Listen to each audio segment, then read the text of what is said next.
안녕하십니까. 더불어민주당 진짜 대한민국 중앙선거대책위원회 가짜뉴스 대응단장 김현입니다. 함께하신 법률지원단장 김동아 의원입니다. 5월 19일 월요일 주말간 민주파출소 제보 및 주요 대응 현황 브리핑하겠습니다. 주말간 민주파출소는 5월 16일에서 18일 사이 6,830명이 방문하였고요. 3,615건의 제보가 접수되었습니다. 매체별로는 네이버 20.72%로 가장 높은 수치를 기록했으며 그 뒤로는 SNS 18.45, 유튜브 15.30, 커뮤니티 13.28, 틱톡 1.63 순서로 제보되었습니다.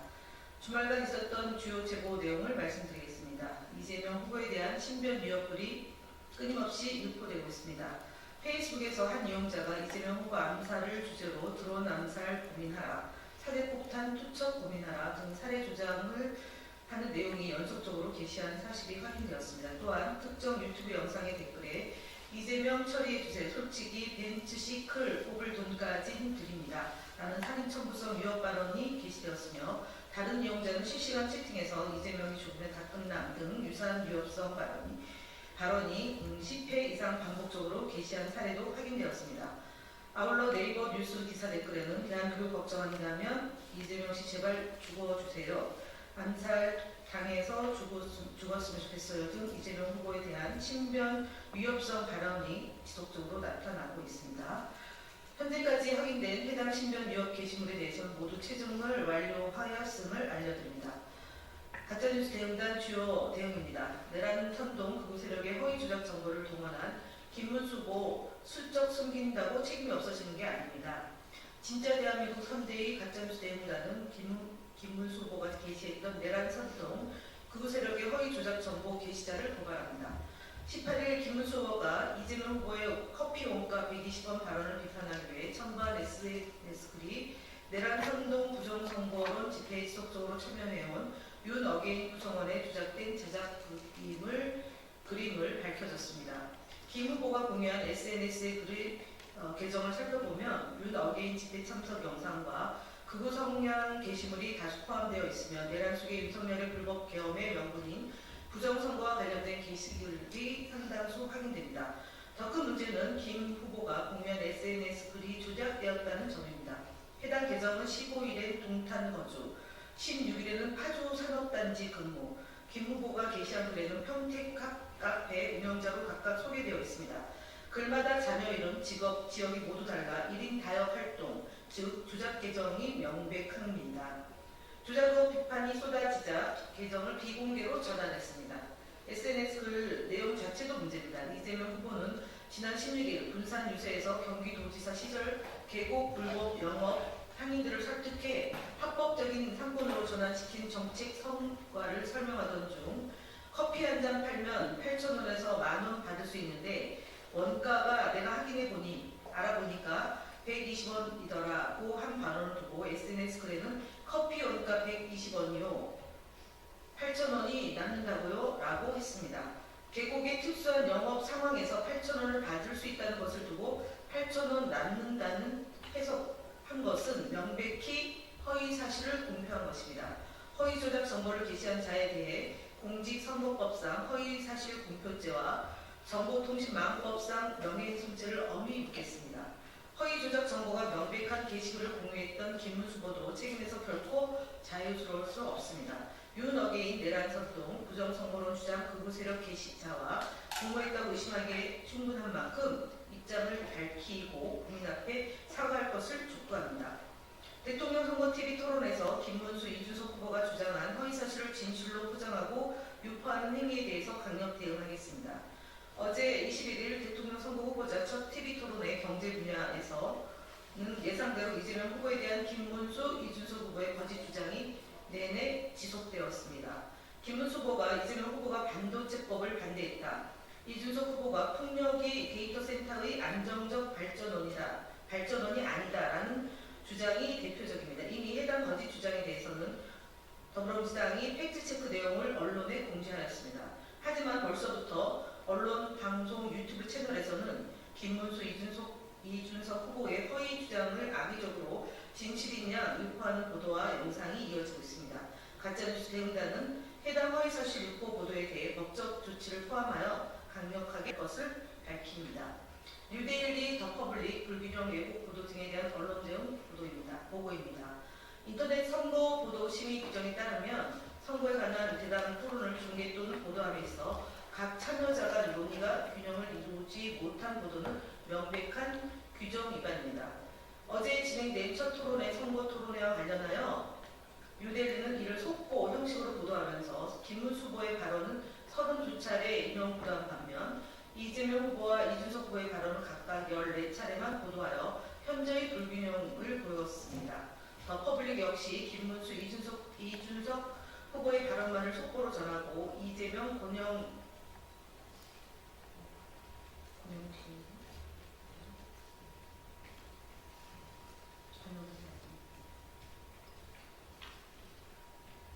정의당 후보입니다. 예. 권영국 후보의 발언은 보도하지 않은 등 편향된 보도를 했습니다. 이에 따라 해당 보도들에 대해 인터넷 선거 보도심의위원회에 이의 신청을 제기할 방침입니다. 또한 뉴델리는 5월 18일자 보도 김문수 45.8% 대 이재명 39.3%, 김문수 서울서 이재명 앞섰다에서 뉴델리가 리서치민에 의뢰해 진행한 여론조사 결과를 인용하여 김문수 후보가 서울 지역에서 이재명 후보를 앞섰다고 했습니다. 해당 조사는 편향적 문항 설계 등 여론 왜곡의 가능성이 높은 명태균식 여론조사 사례로 평가합니다. 반 이재명 개헌연대를 명분으로 등의 편향된 표현을 질문에 사용했고 개연성이 없는 범보수 단일화 관련 4개 질문을 집중 배치했습니다. 보편적 ARS 조사 대비해 문항수가 지나치게 많은 점은 조사 표본의 신뢰도를 저하시킨 점입니다. 이 조사를 인용한 뉴델리 보도는 명백한 해석 오류입니다. 해당 조사의 서울지역 표본 오차는 플러스 마이너스 4.8%이며 두 후보 간 서울지역 격차는 6.5%포인트로 통계적으로 서울지역은 오차 범위 내에 해당되므로 이를 근거로 한 서열화는 선거보도 규정상 허용되지 않습니다. 그럼에도 불구하고 뉴델리는 단정적 표현을 사용해 유권자에게 오해를 불러일으킬 수 있는 중대한 오류가 있었던 점을 지적합니다. 실제로 김문수 후보는 해당 보도를 보도 즉시 인용해 왜곡이 의심되는 웹자보를 제작 배포했고 이는 각종 커뮤니티와 SNS를 통해 확산되며 여론조사 결과에 대한 왜곡된 인식을 유포하고 있습니다. 더불어민주당은 이러한 왜곡 보도에 깊은 유감을 표하며 뉴델리 보도에 대해 인터넷 선거보도심의위원회 및 언론중재위원회에 이의 신청 및 제소를 진행 중입니다. 아울러 여론조사 심의위원회에는 해당 조사 심의 신청을 접수했으며 김문수 후보가 제작 유포한 웹자보에 대해서 공직선거법 위반 혐의로 법적 대응 검토를 하고 있음을 알려드립니다.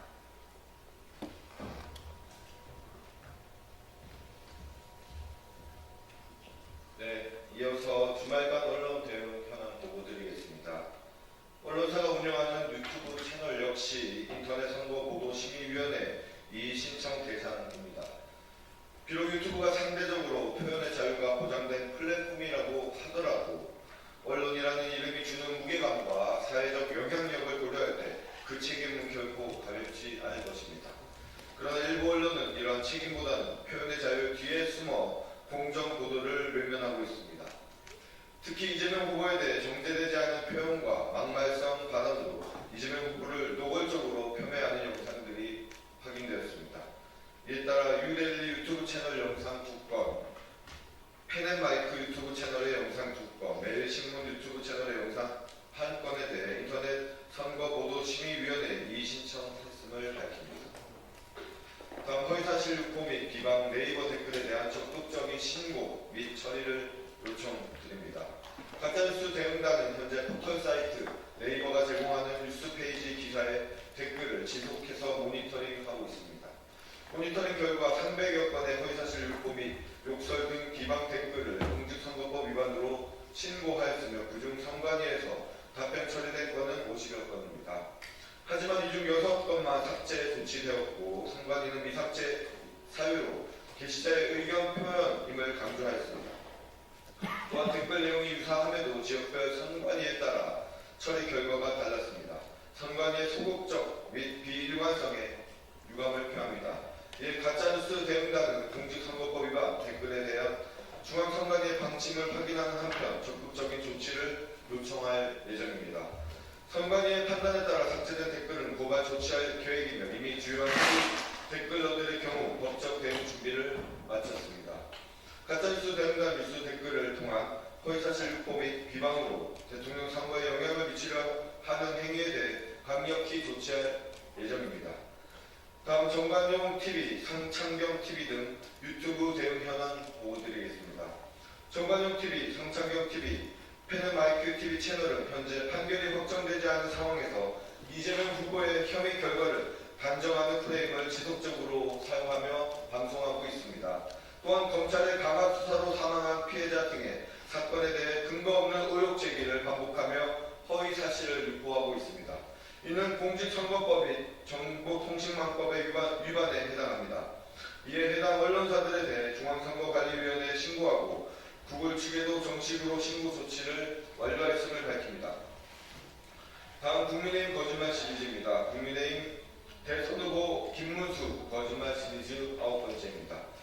국민의힘 김문수 대선 후보는 이재명 민주당 후보의 개헌 구상 발표에 대해 5월 18일 페이스북을 통해 연임제 표현 속에 장기 집권의 여지를 두고 있는 것이 아닌지 밝혀야 한다라고 했습니다. 이에 발맞추어 국민의힘 선대위는 더욱 거짓의 수위를 높여 상금 부대변인의 논평을 통해 이재명 후보 연임제 개헌은 장기 집권 시도의 독재 야욕에 불과하다고 주장했습니다. 윤석열 탄핵 이전부터 개헌론을 부르짖고 이재명 후보에게 개헌에 대한 의지를 밝히라고 하더니 막상 이재명 후보가 구체적인 개헌안에 대해 발표하자 영구 독재 시도라며 악의적 거짓말을 하고 있습니다. 민주당과 이재명 후보의 모든 행태를 이현령 비현령 식으로 끊임없이 공격하는 것입니다. 이재명 후보는 5월 18일 기자 간담회에서 우리 헌법상 개헌은 재임 당시 대통령에게는 적용되지 않는다는 게 현 헌법 구칙에 명시되어 있다고 밝혔습니다. 국민의힘은 비판을 하더라도 헌법의 내용을 제대로 알고 비판하시기를 바랍니다. 또한 김문수 후보와 국힘 선대위 부대변인은 이재명 후보의 헌법 개정안 제안에 대해 푸틴의 장기 집권을 운운하며 이재명 후보에게 독재자 프레임을 시위를 하고 있습니다. 황당한 것은 선대위 대변인의 논평이 소련의 독재자 러시아 푸틴이라는 표현입니다. 그러나 소련은 1991년 연방 붕괴가 되었고 푸틴은 이후 2000년 처음 러시아 대통령에 취임했습니다. 역사를 제대로 알고 비판하시기 바랍니다. 또한 러시아와의 외교는 포기할 생각인지 묻고 싶습니다. 다음 개혁신당 대선 후보 이준석 거짓말 시리즈 두 번째입니다. 이준석 개혁신당 대선 후보가 5월 19일 대통령 후보자 토론에 관련 팩트체크 웹자고에 대해 여기에 팩트가 어디 있습니까? 이러한 유치한 팩트체크 호소하지 마십시오 라고 했습니다. 이준석 후보는 임금의 감소가 없는 주 4.5일제를 어떻게 하겠다는 것인지 질의하였고 이재명 후보는 당연히 임금 감소 없이 사회적 합의를 통해 4.5일제로 가야 한다고 밝혔습니다. 이준석 후보가 언급한 우리 당 웹자고는 노동시간과 노동 생산성이 반비례한다는 KDI의 연구 결과를 포함하고 있습니다. 이뿐 아니라 세계보건기구, WHO와 국제노동기구, ILO는 장기간 노동자의 사고 위험이 그렇지 않은 사람보다 훨씬 높다는 연구도 발표한 바 있습니다. 해당 연구자료 등은 임금 감소 없는 주 4.5일제 필요성을 증명하고 주 4.5일제가 기업 부담으로 작용하지 않는 것이라는 충분한 근거가 될 수 있음에도 이준석 후보는 팩트가 없다는 식으로 거짓말을 하고 있습니다. 이준석 후보는 양두구육식 거짓말을 멈추시기 바랍니다. 감사합니다.